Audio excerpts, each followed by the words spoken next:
اعملوا حاجة تشربوها وتعالوا وقفوا الفيديو روحوا اعملوا اي حاجة تشربوها بتحبوها وتعالوا اقول لكم انا ايه اللي اتغير فيا بمناسبة عيد ميلادي ال30. هقول لكم ايه الحاجات اللي اتعلمتها وكمان الحاجات اللي اتغيرت في شخصيتي. يلا بينا نبتدي على طول. اول حاجة وهو يا جماعة الاكل اللي انا باكله، يعني ان انا ازاي بحافظ على وزني، ان ازاي اهتميت وبقيت بركز اكتر عن الاول طبعا، والعك اللي الواحد بيقعد يعوقه في الاكل وكده. فبقيت بخلي بالي ان انا اكل حاجات تكون هيلثي اكتر يعني على قد ما بقدر. وطبعا احيانا كتير بلخبط. هسيب لكم كمان، عايز اسيب لكم فيديو مخصص كده انا قايله لكم بالظبط فيه انا بعمل ايه بالتحديد، عشان لو احنا عايزين نلخبط وزننا ما يزيدش والكلام ده ونفضل طول الوقت شكلنا حلو، وكمان عشان صحيا يعني الموضوع ده مهم جدا. هسيب الفيديو ده في علامة الاي فوق، بعد ما تخلصوا الفيديو روحوا اتفرجوا عليه بجد هتستفيدوا جدا جدا. خلاص طيب، دي بالنسبة لأول حاجة. تاني حاجة، وانا كنت بحكم الاول على الناس لما يجوا حد مثلا يكون في علاقة او حب او مثلا جواز او خطوبة او كده، اكتشفت ان الموضوع ده يا جماعة الموضوع ده معقد جدا جدا جدا، الاذواق فيه بتختلف بشكل غير عادي، والموضوع ده مش يعني ملهوش كده قاعدة. يعني الامور الحب والجواز والعلاقات دي معقدة بشكل فعلا صعب جدا يعني. فتفهمت ده وبقيت بحترم اختيارات الناس التانية، مبقتش بحكم على حد، بس بقيت عارفة ان اللي يناسب غيري مش شرط ان هو كمان يكون بيناسبني والعكس. دي من الحاجات اللي اتعلمتها وكانت بصراحة يعني كانت مفيدة يعني كنت بحكم يعني بقول ازاي مثلا اختارت كده او الكلام ده كله. بس عايزة برضو الفت نظركم للبنات اللي لسه ما اتجوزتش انه تركزوا في الاختيار، لان الموضوع ده مهم وبيأثر في الحياة بشكل كبير، في جودة الحياة. لو كان الشخص كويس وطبيعي وسوي وما عندوش مشاكل كتير يعني، فدي من الحاجات المهمة. يكون من نفس المستوى الاجتماعي اللي انت فيه، من نفس تفكيرك، كل الحاجات دي هتفرق جدا جدا في الحياة بشكل عام. طيب كمان اتعلمت ان كل يوم بيغير فينا بجد يا جماعة بشكل انا عمري ما تخيلته. حاجات ما كنتش بحبها بقيت بحبها. قيسوا ده على كل حاجة يعني فعلا فعلا. الموضوع يعني كل حاجة، الذوق بيتغير، كل حاجة بتتغير في البني ادم بجد والله. خصوصا ان انا بحاول اشتغل يعني على نفسي. الوقت بيخلي البني ادم يعني حاجة تانية خالص، يعني اهتمامات وحاجات كانت عندي ما بقتش موجودة، حاجات ممكن كانت تافهة بندرك يعني مع الوقت. كل يوم مش حكاية انه سنة حتى، لا بالعكس كل يوم بيضيف للبني ادم لو هو بيحاول يمشي بالاتجاه الصح. الحاجة اللي بعدها وهو الامتنان. قد ايه الموضوع ده فعلا فعلا هيفرق معاكم لو ركزتوا عليه. يعني انا ما بقتش مثلا لما اجي اروح حته، اروح مكان خروجه او ايا كان، كنت في الاول بحب اتصور يعني 7000 صوره. يا الله على كم الصور اللي كنت بتصورها. موبايلي ده كان على طول مفيهوش مساحه من كتر ما انا بتصور صور كتير جدا، وصور كتير في المكان، يعني مش مثلا صوره وخلاص، لا طول الوقت تصوير تصوير تصوير. اكتشفت ده، بديكم مثال صغير يعني، اكتشفت ان الموضوع ده بيأثر في جودة الوقت. يعني انتوا ما بتبقوش استمتعتوا بالمكان، انتوا صورتوا المكان، انتوا ما قعدتوش في المكان، انتوا ما اتبسطتوش بالقعدة اللي انتوا قاعدينها، انتوا ما ركزتوش مع الحد اللي انتوا قاعدين معاه مثلا. فالامتنان بقى عندي لوحدي لا ارادي. انا بروح اماكن كتير ما بقتش اتصور. يعني اصلا طول الوقت البنات بيبعتولي اعملي فلوج بره وانتي بره، لان انا كنت في الاول بعمل مش كتير برضه، ما بنزلش كمان صور وانا بره، انتوا اكيد واخدين بالكم قليل قوي. لاني فعلا ما بقتش والله بتصور يعني. بروح باخد بقى الوقت اتبسط بقى كده، اركز في القعده، اركز في المكان، اركز مع الحد اللي انا قاعده بتكلم معاه في الموضوع. فده فرق ان كلنا هنموت. انا طبعا كتبت حاجات لان هما كانوا كتير في دماغي فمش عايزه انسى ولا حاجه. أم، يعني ايه ادركت ان كلنا هنموت؟ بمعنى ايه؟ بمعنى ايه المعنى اللي الواحد بيسيبه؟ يعني احنا دلوقتي كلنا عارفين اكيد ان احنا هنموت، بس ان احنا ندرك دي حاجة غير ان احنا عارفين ان الواحد يبقى فاهم معنى اللي هيحصل.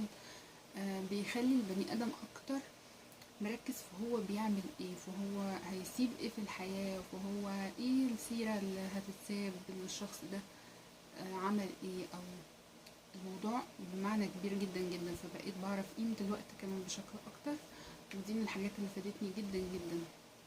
والوقت يا جماعة مفيش اسرع منه بيعدي، فخلوا بالكم من دلوقتي السوشيال ميديا بقت بتاخد الوقت بكم رهيب. يعني الموضوع ده يعني غالبا مقصود، يعني انه الناس تضيع وقتها بالشكل ده، تفضلوا تدخلوا من حاجة لحاجة لا ارادي، بتقعد تظهر الحاجات قدامكم وتقعد تدخلكم من فيديو للتاني، من بوست للتاني، وهكذا، فتلاقوا نفسكم سرحتوا والوقت ضاع. كمان ان انتي مش الحاجات اللي بتحددها. يعني بمعنى ايه؟ مش اللبس، مش الماركات، مش الموبايل ولا نوعه. قيمتنا احنا فينا، احنا اللي بندي قيمة للحاجات، للاشياء، مش العكس. دي مهمة جدا تعرفوا الموضوع ده. الناس بتقعد تسعى ان هي تمتلك الحاجات دي علشان تديها قيمة. موضوع اشتغلوا احسن على نفسكم علشان تبقوا انتوا بتدوا قيمة للمكان اللي انتوا فيه اصلا، بغض النظر انتوا معاكوا ايه او ماسكين موبايل ايه او الكلام الفارغ ده كله. لان كل الحاجات دي بتدل على ضعف الشخصية، ان الشخص هو شخصيته ضعيفة فبيحاول هو يتغطى كده بالحاجات عشان يقول انا هنا، انا اهو. الشخص اللي فعلا واثق في نفسه ما بيبقاش محتاج بقى، ما بقتش محتاجة فعلا خالص للاستعراض، يعني فاهمين. دي من الحاجات المريحة نفسيا كمان جدا يعني. كمان يا جماعة عدد العلاقات مش اهم من جودة العلاقات. مهم بالنسبة لي مين اللي حواليا، مش قد ايه ناس. يعني هم حتى لو مثلا على الاصدقاء مش لازم يبقوا كتير قوي، ممكن يبقى في معارف، لكن الناس القريبين ما ينفعش يكونوا كتير قوي. يعني الواحد يبقى عنده معارف كتير قوي طبعا ويبقى اجتماعي ولطيف وكل حاجة، لكن مهم الجودة. مين اللي بنقول له اسرار، مين اللي بنتكلم معاه، كل الحاجات دي مهمة جدا. كمان ثقتي بنفسي زادت جدا جدا مع الوقت. والموضوع ده جه ازاي بقى؟ انا هسيب لكم فيديو ده دليلكم كده للثقة بالنفس، انا برضو كنت عاملاه ومتكلمة فيه بالتفصيل، بس هقول باختصار. الموضوع ده حصل بالوقت، يعني ان الواحد بيشتغل على نفسه طول الوقت، وهكذا كل يوم كل يوم الموضوع ده بيجي ان الواحد بيتقل كده.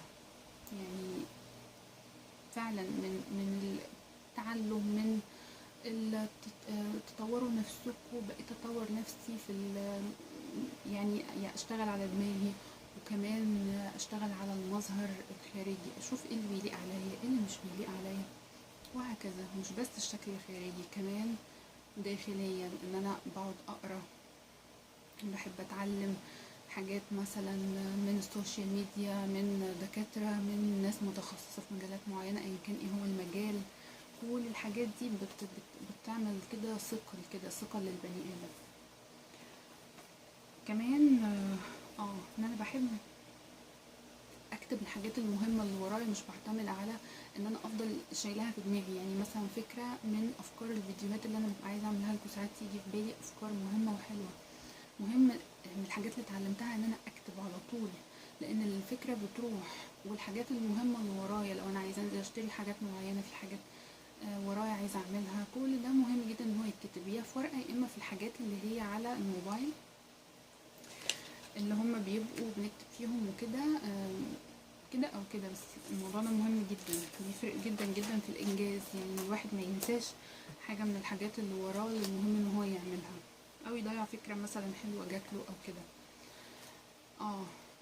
اتعلمت كمان ان انا ان انا ايه، ما يعني لا استعير الاشياء، وهي ايه، ان انا ما اخدش حاجه من حد برا البيت يعني عندي. يعني لو انتوا اخوات او الكلام ده عادي طبعا، لكن انا بتكلم على برا البيت. يعني مش لطيف حكايه. بصراحه انا الحكايه دي عمرها ما كانت عندي اصلا، بس انا حبيت برضو اتاكدت منها. يعني كنت في الاول، يعني ماما اللي علمتني بصراحه الموضوع ده.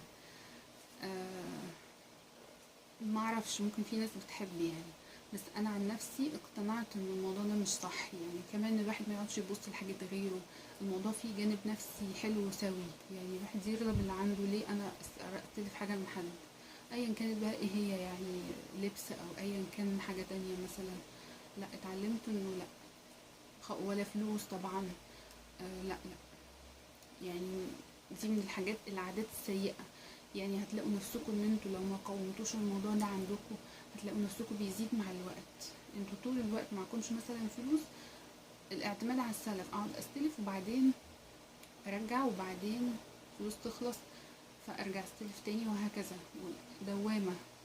الموضوع ده بصراحة انا طول عمري يعني عارفاه وكده، وفهمته اكتر بقى بالوقت. يعني اتأكدت انه فعلا صح. كمان اتعلمت ما اخليش الموبايل يضيع اللحظات الحلوه اللي في حياتي، زي ما قلت لكم من شويه، التصوير والكلام ده. الموبايل كمان ان انا اقعد افتح السوشيال ميديا بقى واقعد كده واضيع الوقت الحلو، لو انا قاعده مع حد، لو انا قاعده مع صاحبتي، لو انا ايا كان. يعني الامتنان كده والاستمتاع بالوقت ده حاجه فعلا فرقت معايا جدا. يعني انا فعلا قليل جدا بمسك الموبايل بتاعي وانا قاعده مع حد، قليل جدا. كمان اتعلمت ان انا افضل طول الوقت اتعلم. بمعنى ايه؟ طول الوقت انا بعمل سيرش. على فكره مش لازم تقروا، يعني في ناس ما بتحبش تقعد تقرا. في كتب مسموعه، في البودكاست دلوقتي موجودين في كل حته، في جوجل معلومات، بس من مصادر تكون موثوقه، لان في مواقع كتير بتقعد تنزل اي كلام ما بيبقاش ليه اسس يعني علميه وواضحه. يعني فاهمين؟ فالموضوع ده مهم جدا، بيخلي البني ادم يبقى عنده معلومات، بيفهم في حاجات كتير. اي موضوع يهمكم في الحياة تقدروا ان انتوا تتعلموا عنه طول الوقت، وتقروا عنه وتشوفوا تفاصيل اكتر يعني. اتعلمت ما اصرفش كل الفلوس اللي معايا في ترفيه، وكمان ما اصرفهاش كلها في الادخار. يعني ولا كده ولا كده، لازم اكون بالانس كده في النص. لا ده صح ولا ده صح، ان طول الوقت نصرف كل فلوسنا على الترفيه وما نحوش اي حاجة، ولا طول الوقت نحوش الفلوس وما نعملش اي ترفيه. فهمتوا؟ اتعلمت الموضوع ده. كمان ما ننزلش المستوى اي حد عنده مشاكل نفسية او حد بيحاول يعمل مشاكل او ايا كان. ما ضيعش الطاقة في ده. يعني ما ضيعش الطاقة في ده، خلاص ما بقتش يعني مش محتاجة. فاهمين؟ وانتوا كمان يعني حاولوا اعملوا الموضوع ده. كمان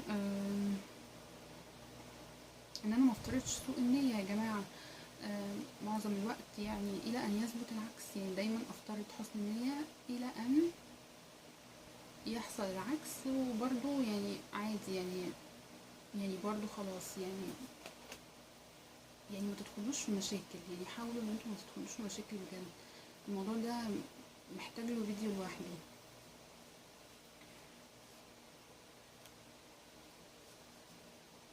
اه حلوة النقطة دي فعلا، انا كنت فعلا عايزة اتكلم فيها. كويس ان انا كتبتها.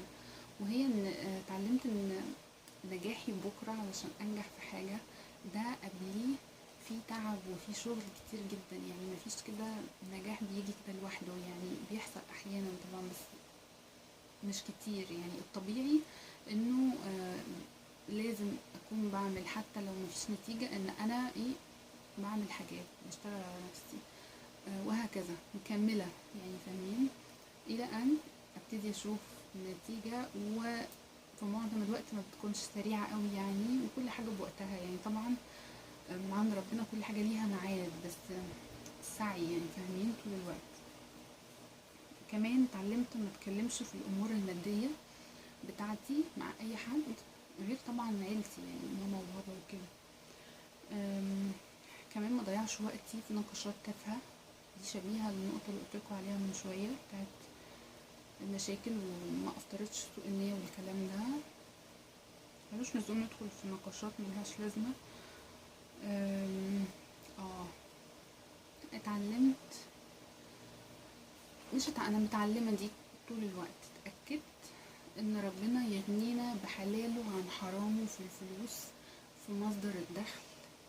انه لو في حاجة معينة هتجيب لي مئات الجنيهات او مئات الالاف من الجنيهات وهي مشكوك فيها، انه انا في غنى عنها تماما والله الغني فعلا. دي حاجة اتأكدت منها يعني، كنت طبعا بعرفها. كمان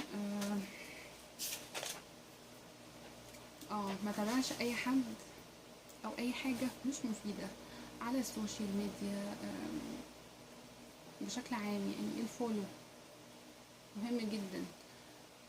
بقيت بخلي بالي، يعني بقيت حتى بعمل انفولو. يعني لو لقيت حد مثلا انا مش مستفيدة قوي من اللي هو بينزله او ايا كان، بعمل انفولو عشان ما اضيعش وقت. يعني بحاول اخلي البيئة المحيطة تبقى لطيفة الى حد ما يعني.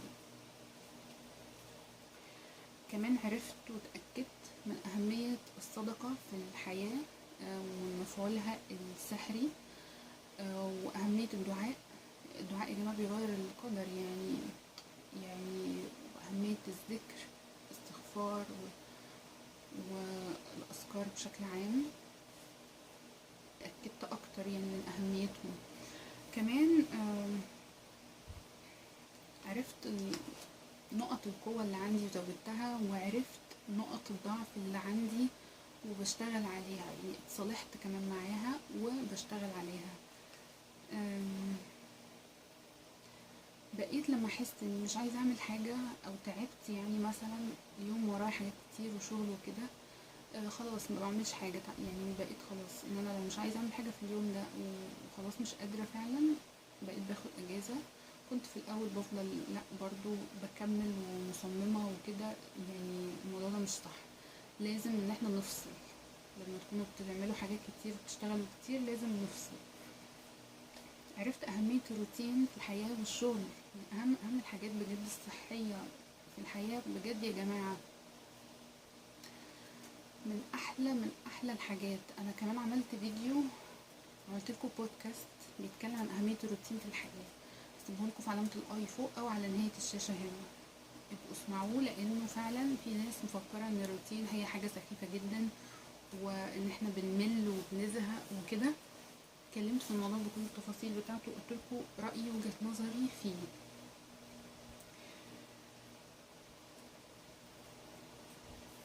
كمان صلحت مع المشاكل بتاعة الماضي والعقد اللي بتبقى دي بتاعة الطفولة عارفينها.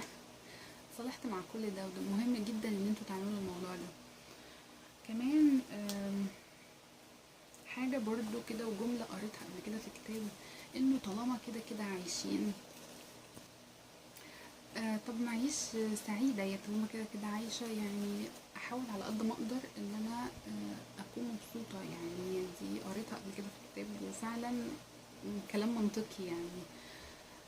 كمان يا جماعة اتعلمت ان انا ما اقعدش فاضية كتير.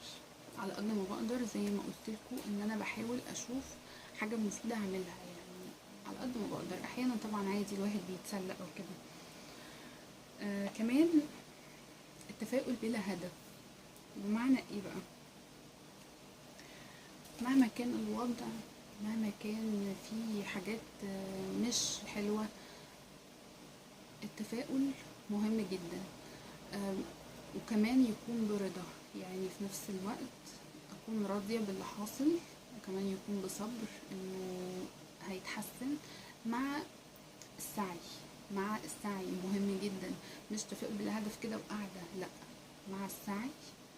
فكل ده مع بعضه من احلى الحاجات اللي فعلا فرقت معايا.